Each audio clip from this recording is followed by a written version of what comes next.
Hello, everyone. Here we are for HR Office Hours with Sandy and Brad deBeaubien. Good morning. How are you I'm today? good. How are you? I'm doing good. I'm doing good. And yesterday I saw an article. So I thought it would be a great topic for us today. It's a restaurant that was in Kansas, actually, had an EEOC pregnancy discrimination lawsuit.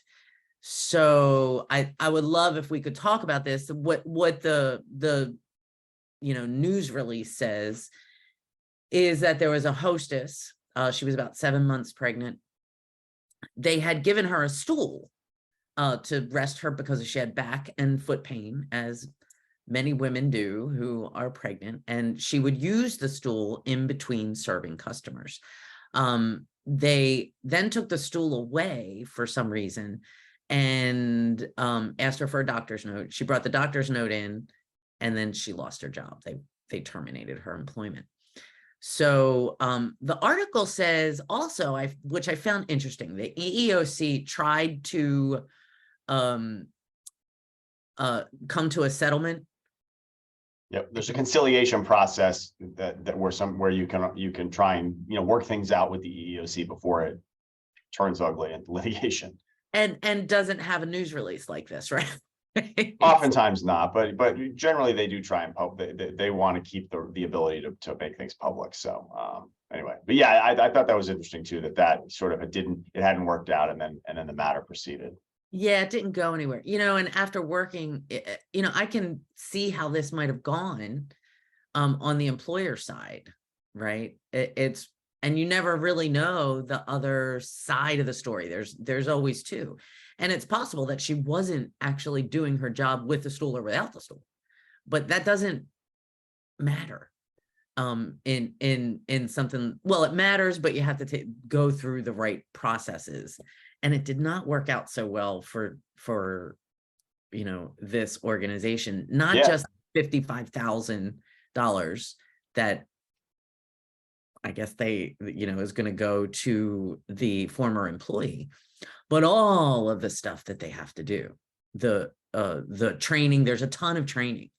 So you had mentioned to me that there's a new law. This is what's really interesting about this, right? There's a couple laws that have gone into effect about pregnancy, and one that I has to do with nursing mothers, but there's something that's happening in June, going into effect in June. So I thought it would be a good thing for us to talk about. Yeah. And let all those employers out there that are watching us know. Yeah. So pregnancy is an interesting issue, for employment law and in the discrimination and accommodation realm, because prior to this Pregnant Workers Fairness Act, which is going to take effect June 27th of this year, there's been sort of some intersections of some laws that cover aspects of pregnancy to protect pregnant workers, but there's also been some gaps and some holes. And the case you mentioned is interesting, right? That sort of looks like a classic. The person was being accommodated, which one of the current gaps in the law was that you don't have to accommodate pregnant workers generally just through ordinary course pregnancy issues, but you were precluded from discriminating against a person because they were pregnant, right? So what we're talking about really is the intersection of Title VII, which precludes discrimination and retaliation on the basis of protected class membership. And pregnancy is one of the protected categories, because there was an amendment to Title VII called the Pregnancy Discrimination Act. I think it goes back maybe 30 or 40 years that added pregnancy as a protected class. So we can't discriminate against pregnant people. But under the ADA, which protects disability, right, pregnancy itself is not a disability. And so just an ordinary course pregnancy doesn't qualify you for a reasonable accommodation. Now, there are certain complications from pregnancy that can qualify as disabilities, right? So like gestational diabetes, I think, is one of them. Other serious medical conditions that can be sort of byproducts of pregnancy, but just being pregnant itself and the fact that like you're kind of tired, and I mean, I don't mean to minimize it, it's very tired. I watched my wife do it twice. It's no picnic. But those things don't automatically entitle you to an accommodation until the recent passage of this new law, the Pregnant Workers Fairness Act, which, right, so you had the Title VII protections, you can't discriminate against a pregnant person, and you had certain ADA protections if there was a complication, but you didn't sort of have the duty to accommodate just an ordinary course pregnant worker. And that's what the Pregnant Workers Fairness Act attempts to address, is requiring some accommodation of pregnancy and the side effects of pregnancy generally. And so the case you talked about doesn't quite go there, because that person was arguably discriminated against because she was pregnant. She was, she had an accommodation which maybe she wasn't really being entitled to, that stool.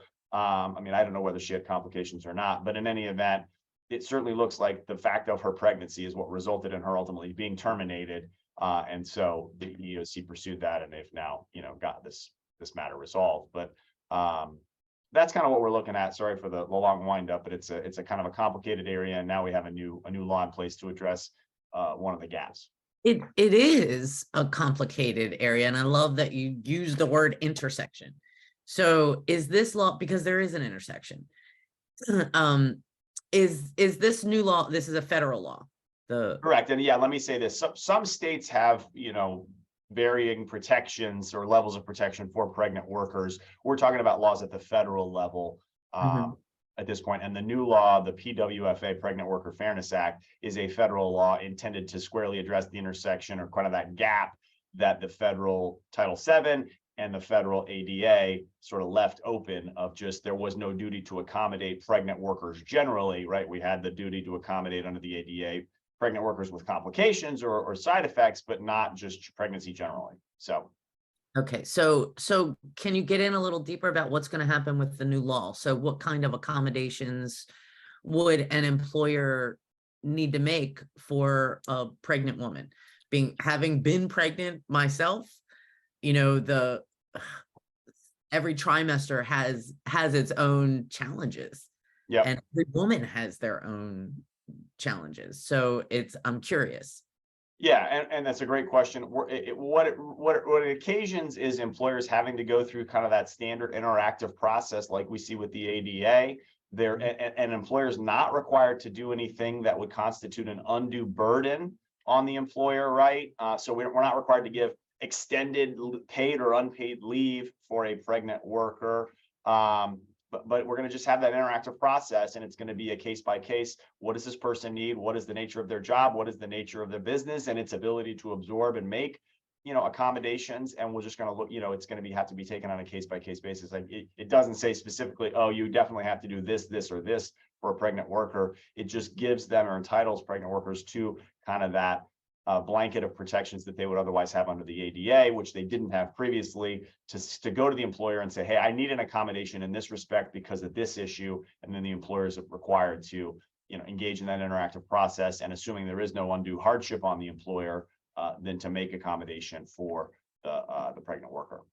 So in this case, the stool, while it appears that this was a retaliatory really case, that she was fired because she was pregnant, would the stool itself, and for any other worker who may be on their feet for a long time, right, which is a challenge and can exacerbate, swollen feet, for example, or back pain, that probably would have been an accommodation had this law been in place.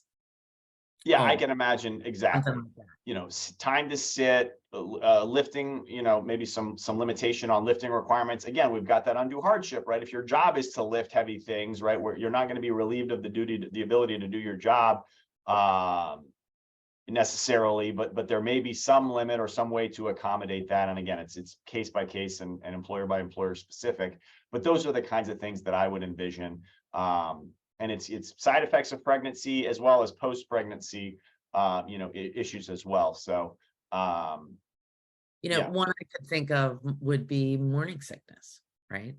So I could see that practically happening, where an employee would say, I need to come in an hour and a half later because every single morning right now, yep, I can't get out of the house.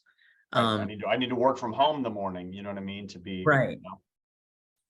Yeah. Again, So just speculating here, not saying necessarily that work from home is a reasonable accommodation. It varies on, based on the job, the person, all those things. But I think you're right on the nose. and the essential duties, it's when I remind employers, and sometimes I will work with employers who don't have a signed job description with the essential duties of the role. Yep. And it's the first place I look when there is an accommodation request. Absolutely. Right? So, To crystallize the point, which is a very good one, right? Part of establishing that, the employer should have an accommodation is they need to be able to perform the essential duties of their job, either with or without that accommodation. And so completely relieving a person of the essential duties is not necessarily a reasonable accommodation.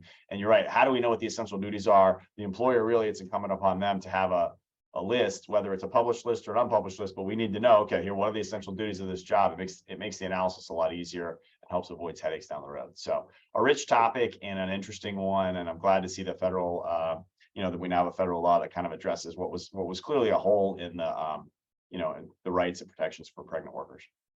the donut hole. So anyway, Brad, it's always so great to spend some time with you. And if anyone out there watching needs to get in touch with either me or Brad, if you have questions, we will put in the comments our contact information. Please feel free. And wishing everyone a happy day, and see you next time on HR. See you. Have a great day. You too.